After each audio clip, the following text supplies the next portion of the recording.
I had quite a bit of SWAT training at this point. There's a couple things that I knew. One of those things is you don't throw flashbangs into meth labs. So sure enough, we drive through the gate, they punch open the front door, they dump about 6 flashbangs, and we all go running in there. It was incredibly dangerous. We should not have been doing it. No personal protection. We're running into a meth lab dressed just normal. This is definitely Hollywood worthy. We find Ricky Lynn Harris. He's way more surprised than we are, obviously, at this point. And as we're taking Ricky Lynn Harris into custody inside of this big warehouse, I noticed something out of the corner of my eye. The warehouse is on fire.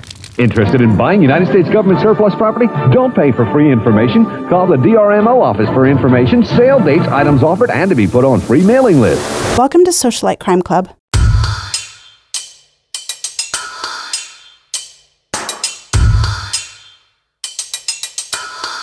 What are we bringing to socialites today? You know, when we look at these crazy, complex investigations, they're usually shrouded in all kinds of conspiracy theories.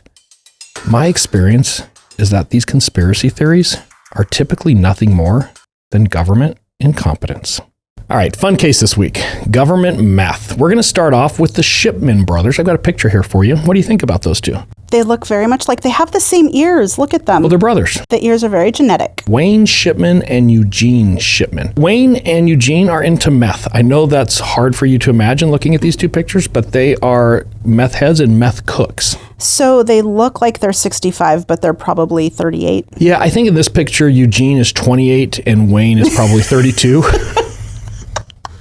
They're not aging well, for sure. No. The Shipman brothers live in very rural Apache County, Arizona. And for our listeners to try to kind of get some geography going here, this is the eastern side of Arizona along the New Mexico border, right in the center of the state. So central Arizona on the eastern border, right there next to New Mexico. There's this stretch of highway, it's about 60 miles. And along the stretch of highway, there's some dotted little communities.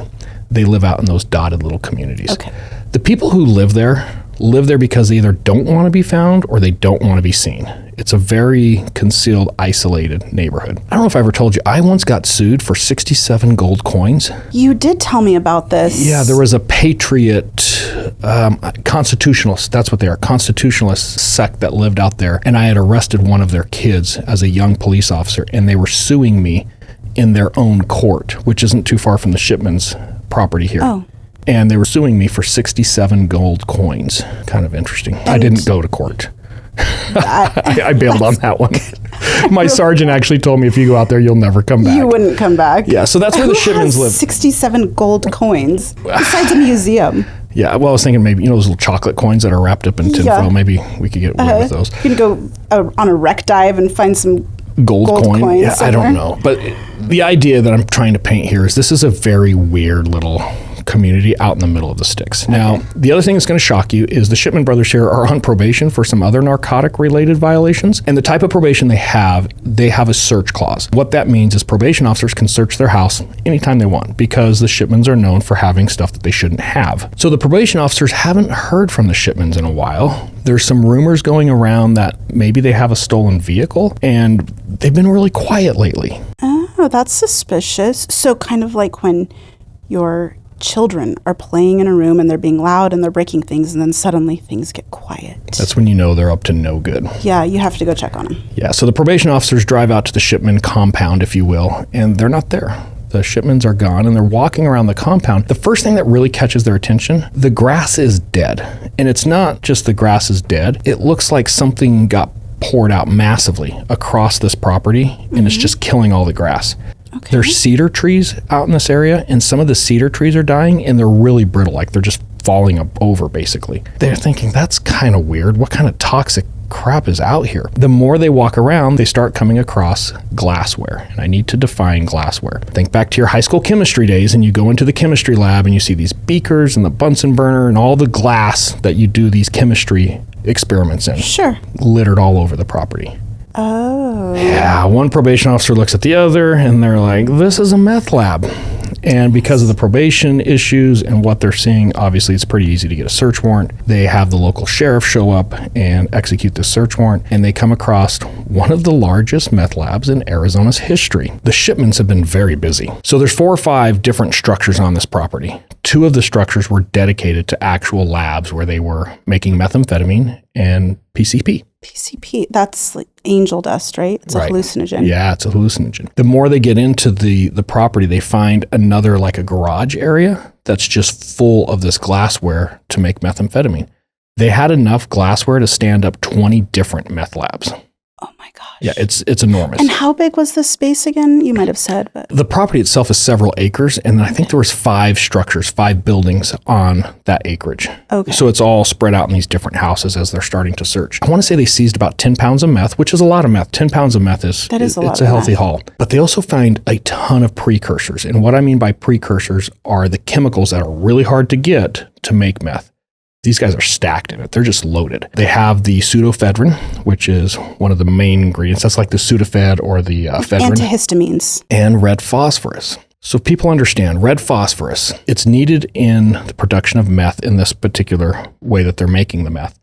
And where they typically get it is they buy a box of the wooden matches and they scrape the little red end of it off. That's red phosphorus. Oh. This would be very tedious work. It is very tedious work. And typically, this is 1999, by the way, back in 1999, when we would run across red phosphorus and meth heads trying to make meth with red phosphorus, we were seizing grams, like a spoonful. Pretty small amounts. Right. A spoonful was a pretty good haul. Sure. The Shipmans have 500 pounds of it.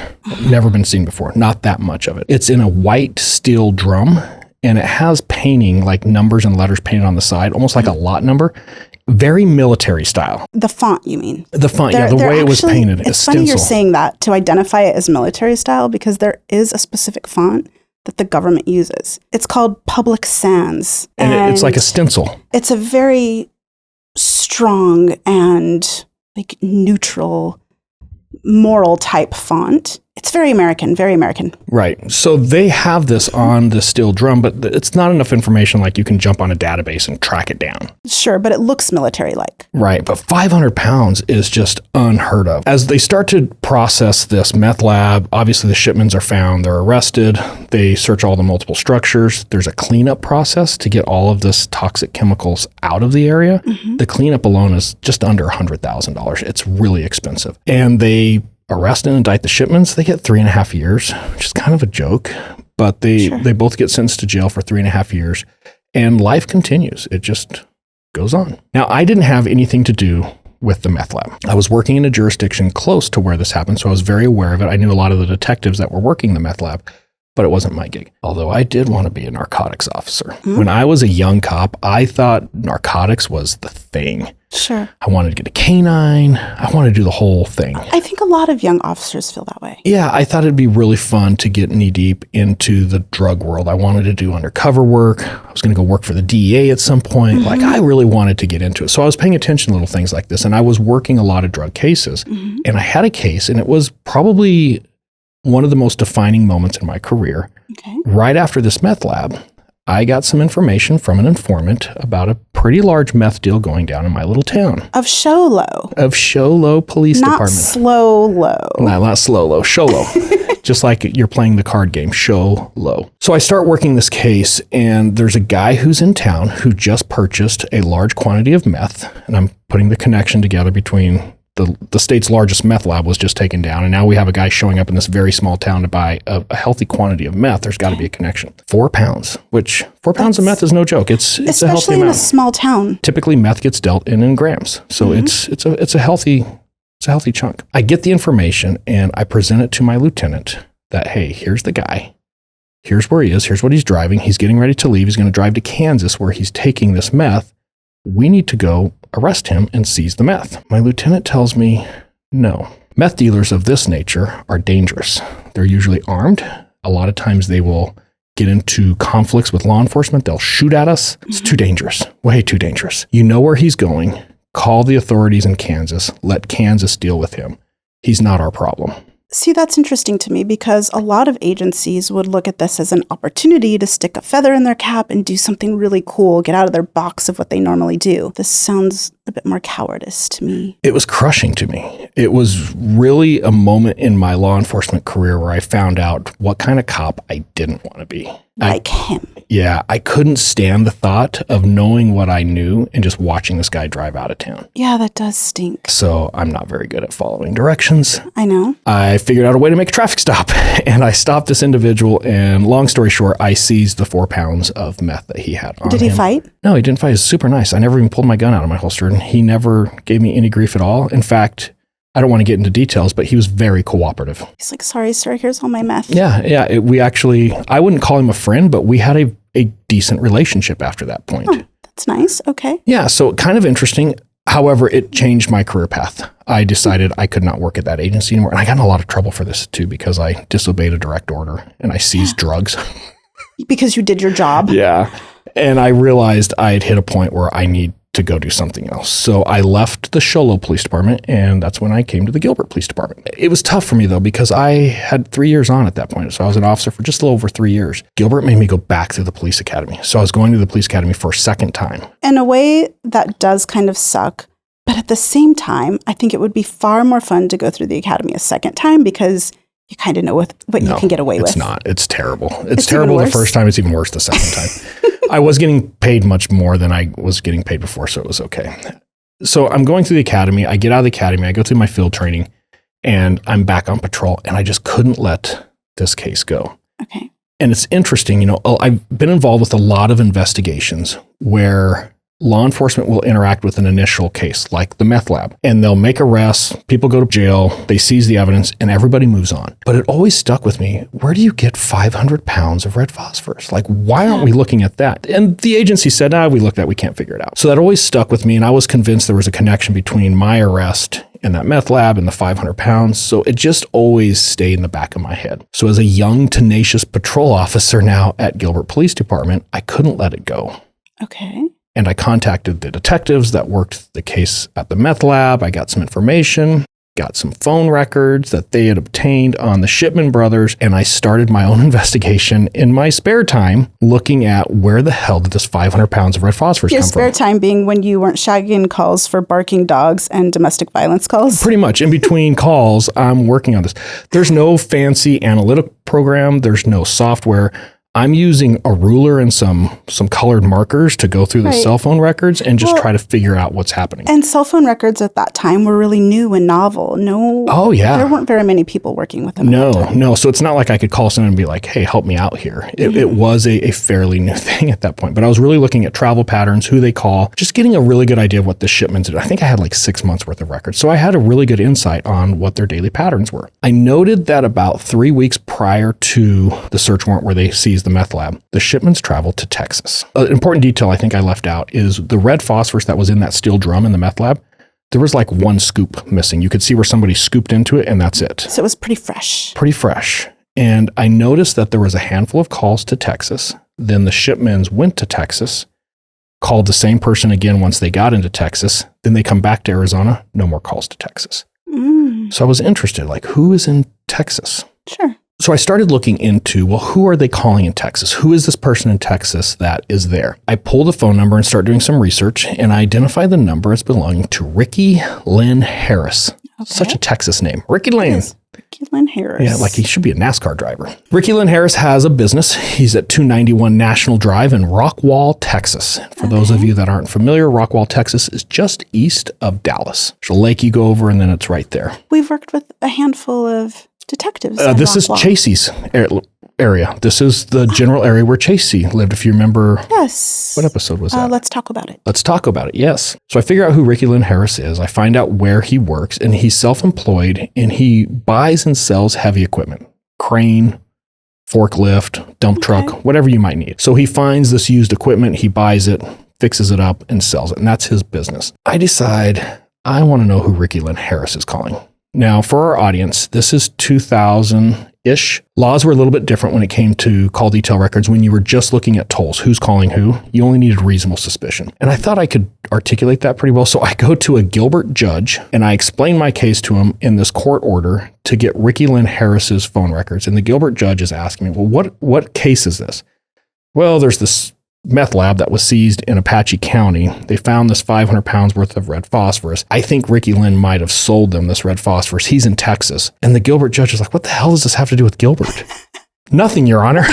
I'm just curious. But the fact that it was still connected to crimes happening in Arizona, I think we need to clarify for our socialites that in Arizona, you as a police officer actually carry statewide jurisdiction. In many states, you as a police officer, once you get your post-board certification, you only have certification within your city or your town. In Arizona, you have statewide jurisdiction. So Correct. I think we should clarify that. Yeah, and I was able to convince the judge that I also had enough information to believe Ricky Lynn Harris may be up to no good. And again, I only needed reasonable suspicion because I was just looking at who he was calling. So I get the court order, I send it off, I get the records, they're FedEx to me. So no email, any of that stuff. I fax the request off, they mail me the records. And at that time, they're pretty basic. They're super basic. There's no data to sift through at that point. No, it's date, time, who called who, and the duration. And that's it. I set in with my rulers and my highlighters again, and I start going through Ricky's phone records, and there's really nothing jumping off the page except for multiple calls to the DRMO. If you're not familiar, that's the Defense Reutilization Marketing Office. Complex word for basically it's where they sell military surplus from the U.S. military. So it's Extra boots and... You can buy helicopters, jets, tanks. It's anything that the military is getting rid of that they can push back out to the community. Those communities who either support or have issues with like their local SWAT team having some type of an armored vehicle and it looks very military-ish, it probably came from the DRMO. That makes sense. Yeah. They had to get it at the discount shop. Yeah, it's basically like the dollar store for military surplus. Given that Ricky is selling used heavy equipment, I'm thinking, well, maybe he's buying heavy equipment from the military and selling, but it's worth looking into. So I call the DRMO and I explain, hey, I'm cop so-and-so. I have no real reason to be doing this investigation other than I'm curious. And I have a guy who's calling you guys on a regular basis. And she's like, well, it's in Oklahoma, by the way. Okay. Well, sweetheart, what's the number? And I give her Ricky Lynn's number and she says, yep, he's got an account here. We do quite a bit of business with Mr. Harris. And I said, well, great. I would like to serve you some legal process to get his account. If I can get a court order search warrant, where do I send it? Who do I contact to send the legal process to? Mm-hmm. Well, sweetheart, we're military. Freedom of information. All you got to do is fill out this form. We have to release it to you. And I'm thinking, wait, all I have to do is fill out this form and you give me everything Ricky Lynn's ever purchased? This woman sounds very helpful. She was very nice. Mm-hmm. So she faxes me the form. I fill it out. I fax it back. By that afternoon, I had everything that Ricky Lynn Harris has ever bought from the U.S. military. It's public information. Sure. He had bought a forklift, a crane, a couple dump trucks. Tractors? Shipping containers like the old Connex containers. Oh. And 6,300 pounds of red phosphorus. From the government, I might add. Oh my goodness. Do you know how much 6,300 pounds of red phosphorus cost in 1999 when Ricky Lynn Harris purchased it? No, how much? $900. He got a bargain. He got a bargain. Oh so my I gosh. called this nice lady back and I explained to her, hey, I'm a little concerned about this red phosphorus.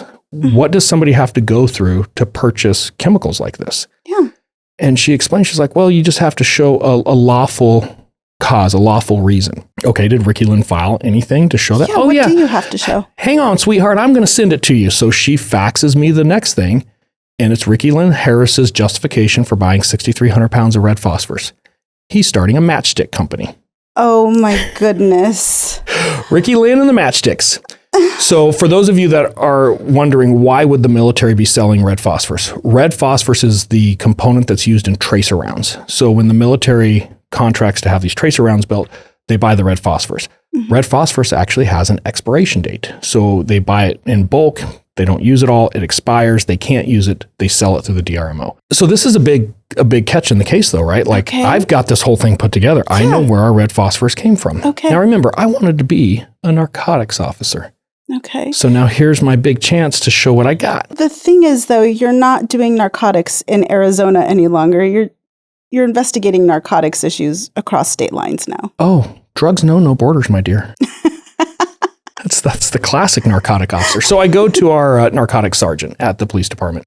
And remember, I'm pretty new to the police department at this point. Uh-huh. He doesn't really know me. I don't really know him. But I sit down and I present him with my case. My little, hey, here's what I got. Here's what I put together. He's blown away. It's way more than any case that they're currently working. Did he tell you that? Yeah, he was really excited about working this case. And my thought was, hey, let's hook up with the local law enforcement in Texas and see if we can work together to figure this thing out. Well, he made a couple calls, and within a couple days, I am reassigned to a DEA task force. Oh my gosh. Big moves. Congratulations. Yes, and I was thinking, finally, I'm on my way. I worked for DEA for about 2 weeks when I realized I don't like the DEA. Why? The paperwork and red tape is unbelievable. There is a lot of bureaucracy within federal agencies. Everybody thinks it sounds sexy. Oh, I'm going to go be a DEA agent. Yeah. It took me 3 weeks to fill out the paperwork to buy a plane ticket to go to Dallas. I have a really favorite story from one of our Secret Service comrades, if you will, but his story is always that everybody thinks it's so sexy to be in the Secret Service. And he had a neighbor whose son wanted to be in the Secret Service. And the neighbor sent his son over to talk to our comrade. And he pretty much told the kid, hey, go put on your best suit and go stand out in the rain all night. That's what it's like to be a Secret Service agent. So true. Crushed that little kid's soul. Yeah. That's kind of how this was. It crushed my soul when I realized, God, there's so much paperwork at DEA. It took us about 2 months to put together the operation, but eventually about June of 2001, we get it all put together. We're going to Texas. So we fly to Texas and we're going to meet up with the Dallas field office. The Arizona field office, when I first got assigned over there, I was teamed up with a DEA agent. His name is Steve Lampkin. Great guy, retired at this point. We called him Little Pants Lampkin because he wore shorts everywhere. Everything we ever did, he's always wearing shorts. Because he's always undercover. Yeah, it was an undercover role. It was very new to me as a cop, though, constantly showing up. Even I'm wearing jeans and a t-shirt, but he's always in a pair of shorts. So we just started calling him Little Pants. Well, most of the time, too, for undercover roles, people do typically wear jeans in case you happen to get in a scrap, your legs aren't getting all It's just weird to wear shorts to your PD job, regardless what it is. But yeah, Little Pants Lampkin and I, we actually become really good friends. We worked a lot of cases. He was very involved in Dyslexia Kills.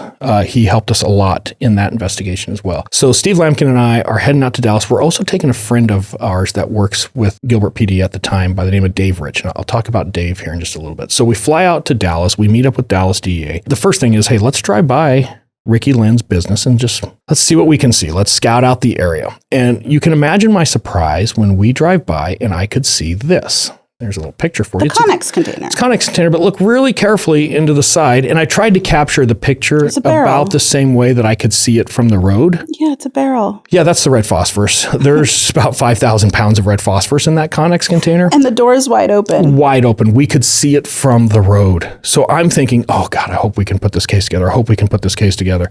We do all this work. We fly to Dallas. I'm a little bit terrified as we're driving up to this location thinking, oh, I hope this whole thing comes together. And as soon as we pull in front of the business, there's the red phosphorus just out in the open, just sitting there. It was almost too easy. It was too easy. There's a big commercial style warehouse that's on the property as well. It's got a chain link fence all the way around it, and it's got the barbed wire top across the top of the fence to keep people from coming in. Sure. Big gate, big chain link barbed wire gate at the front. Really to keep other meth heads from coming in. I think probably more than anything. So we are going to do a surveillance operation for a couple days just to get an idea. Can we get eyes on Ricky Lynn Harris? Where does he live? Who else is coming and going? Is there some threats that we need to be aware of when we try to serve the search warrant? So for the first 48 hours, we're engaged in the surveillance operation and we're doing like 20-hour days. It is really, really busy. So it's me, Little Pants, Steve Lampkin, and Dave Rich. Dave Rich has retired from the police department. A little plug for Dave. He now started and runs UAPPD. The Unidentified Anomalous Phenomena. Yeah, and Dave Rich's new thing is when public safety encounters phenomena that's maybe out of this world, Inexplicable. they have a place to report it. And it's a lot of like alien things and all of that stuff. You can check out UAP, PD, and Dave Rich on your own. Interesting. But Dave is with us. And like I said, we're doing these 20-hour days. We're all exhausted. We're driving from Rockwell. We're staying back in Dallas. So it's about a 45-minute drive back to our hotel. And Dave's just done. Hey, take me to the hotel. Steve and I are starving. So we drop Dave off at the hotel. And the only thing we could find in the area is a Whataburger, okay. which was pretty much perfectly positioned between two strip clubs. We weren't in the good part of Dallas. You never are when you're sleeping somewhere on the government dime. This is true. Lampkin and I decide to go to Whataburger. We're in the drive-thru. They're open 24 hours. It's probably 2:30 in the morning. And we're setting the drive-thru. Everybody's at the drive-thru. It's very long. This car pulls in behind us. I'm not really paying attention to us. We make our order. We're waiting on our order. And all of a sudden, Missy Elliott Get Your Freak On? Yeah, she showed up? Well, no. Well, her song did. She song released came that out. song March of 2001. This is June of 2001. So that song is really popular. Sure. So maybe we can put a little overlay in this video of Missy Elliott's Get Your Freak On. So that starts playing really loud.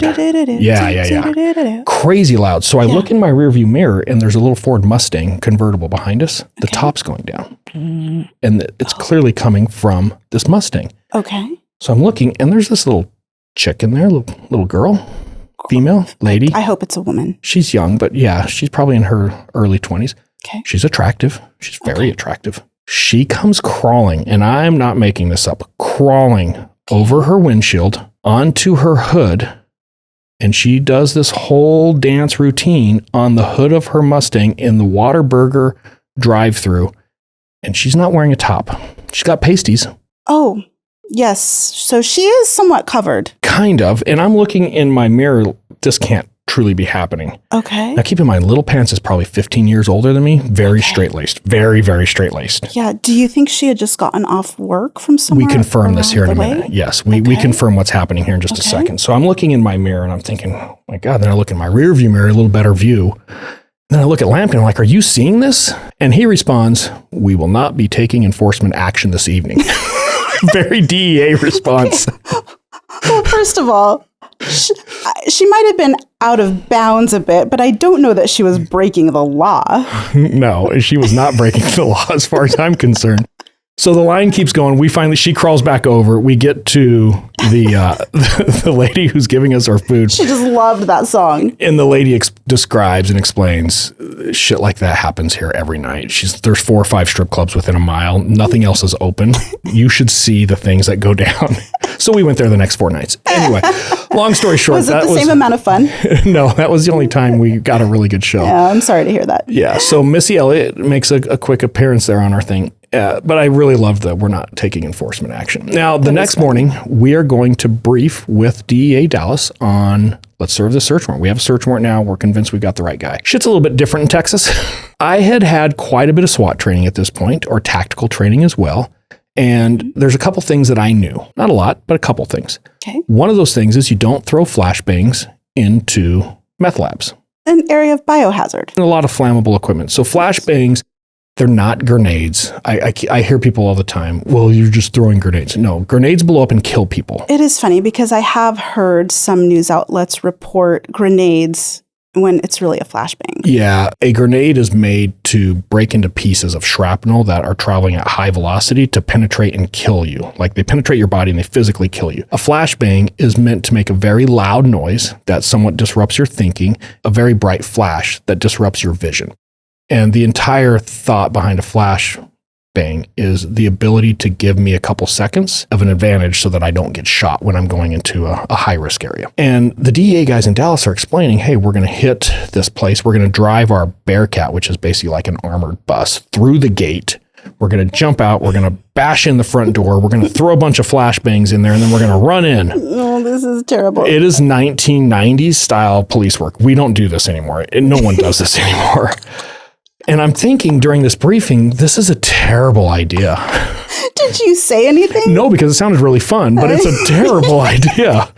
So sure enough, we drive through the gate. They punch open the front door. They dump about 6 flashbangs, and then we all go running in there. It's Keystone Cops. It was incredibly dangerous. We should not have been doing it. No personal protection. We're running into a meth lab, dressed just normal. This is definitely Hollywood worthy. Yeah, and just so I can frame this, later in my career, I was certified SCBA, and that's where you're on supplied air, just like what you'd see almost a firefighter wear, for tactical situations. So we would be in full SWAT gear with an actual air tank and a respirator so that we can breathe in these areas.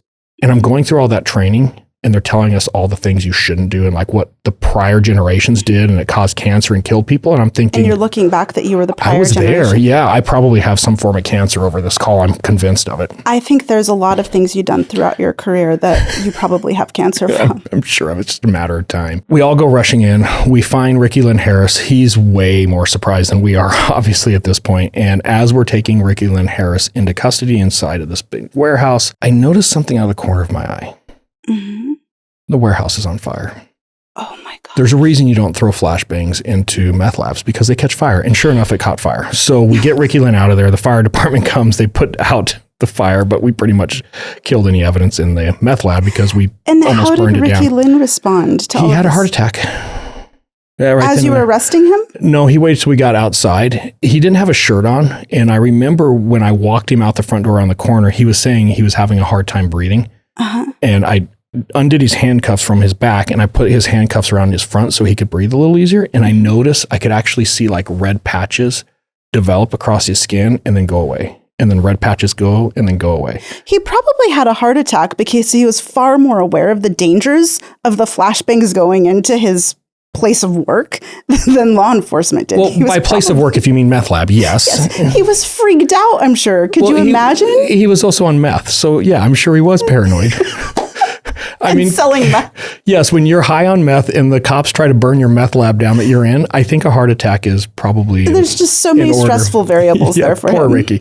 So we almost kill Ricky. We transport him to the hospital. He lives. He does live. He's going to make a full recovery. Okay. I've got a picture here as we're starting to go through his trash. He had a giant dumpster in the back and there's all these bags of trash. I think we probably pulled about 15 of these trash bags out and they're full of these Actifed, Sudafed. That's where they're getting the pseudoephedrine. Yeah. And he had just tons and tons. And then obviously the container with the red phosphorus that I showed earlier, we ended up seizing 5,500 pounds of the original 63. And I'm sure all of those amphetamines are stolen. No.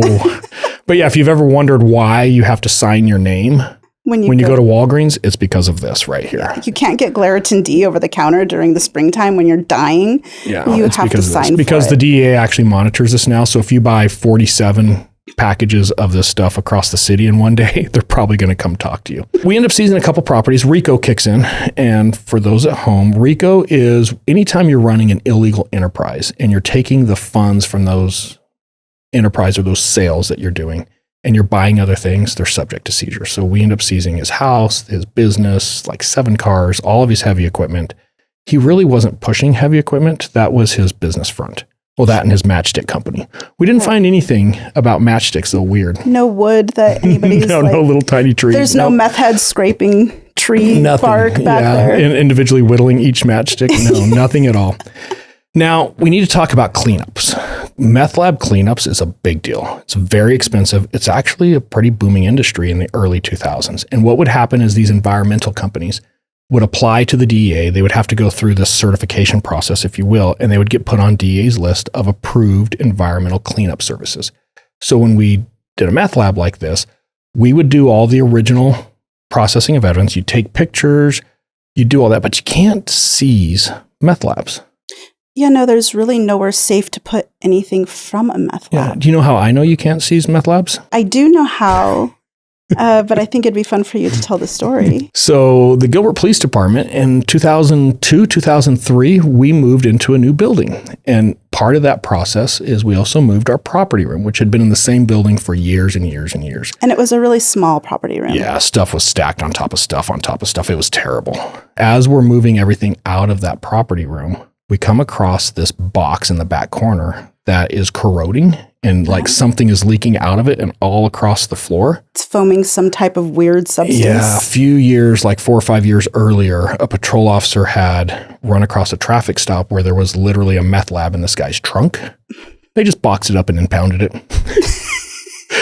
It had since eroded all of the containers it was in and is now spreading through the city building. To be fair, at that time, there probably wasn't much meth training or biohazard training in the academy that someone would know not to do that. I could see the traffic stop now. Like, what is that? I don't know. It looks like drug shit. All right, impound it. Like, that's pretty much how it went down. They've been in there for 4 years. They had to call a hazmat crew. They had to evacuate the entire building. It was nearly at a combustible level of blowing up. It was terrible. So, yeah, you can't impound a meth lab, but it creates some problems. You don't get to seize evidence per se. So what you do is you just photograph the crap out of everything. You take some samples that you can preserve, and then one of these approved environmental cleanup places comes and they package everything up. They take it, they destroy it, they incinerate it, and then they produce the documents of, hey, all of this has been incinerated by this order. And you actually get an order from the court to do this.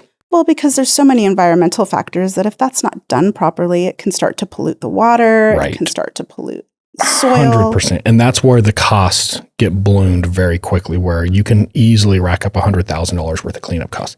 Hence the need for RICO. And that was one of the things that a lot of these RICO seizures were paying into, is they had these super funds of cleaning up these terrible crime scenes. When right? RICO is used appropriately, it can be abused. So altogether, we end up recovering 5,750 pounds of red phosphorus. Oh my gosh. Let me give you the street value of that. If you were to break that down, put it into little tiny baggies and go out and sell it to every meth head that's trying to make meth in the United States in 2001, that is $8 million worth of red phosphorus. The street value, $8 million. How much did he pay? $900. This is out of control. That's a hell of a return. If you used it to produce meth, because you can use red phosphorus several times, it's not like one dose of red phosphorus is used for one batch of meth. You can almost like tea. You can recycle it a little. If that amount of red phosphorus was dedicated to just a meth production, it's 20 million pounds of methamphetamine. 20 million pounds. When we start talking the numbers of red phosphorus, and this is what I want our listeners to grasp, this was the largest red phosphorus seizure in the world.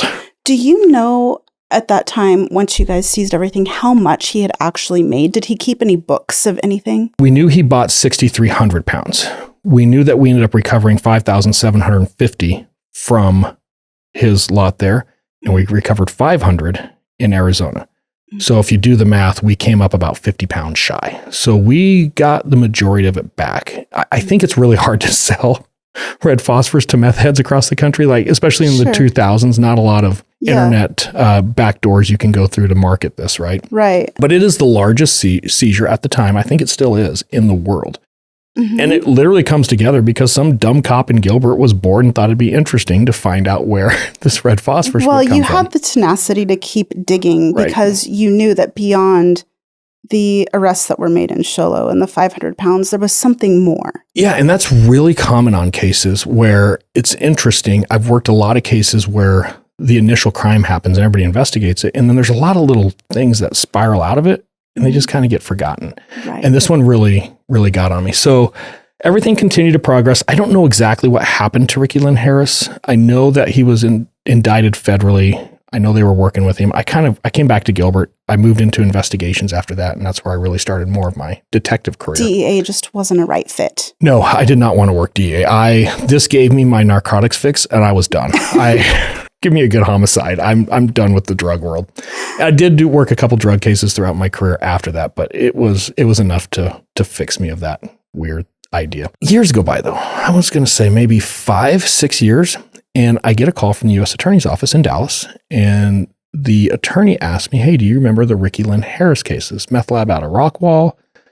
Yeah, of course. I totally recall that case. And he says, "Yeah, we've got a case coming up. I think I'm going to need your testimony.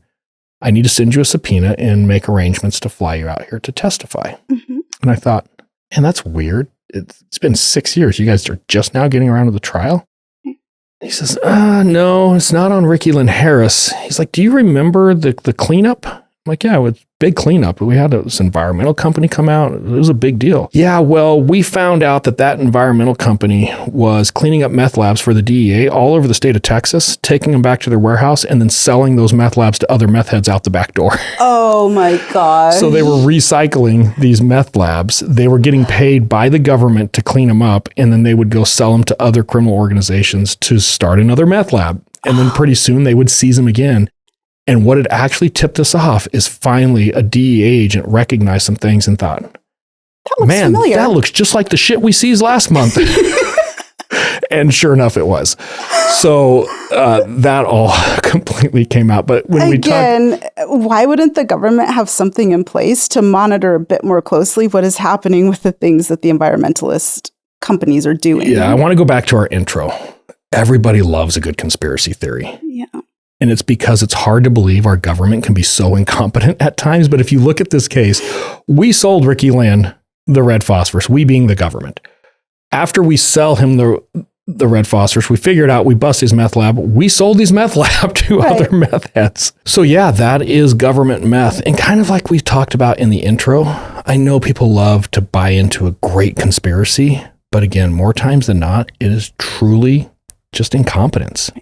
And if they're not buying into conspiracy, they're making up their own.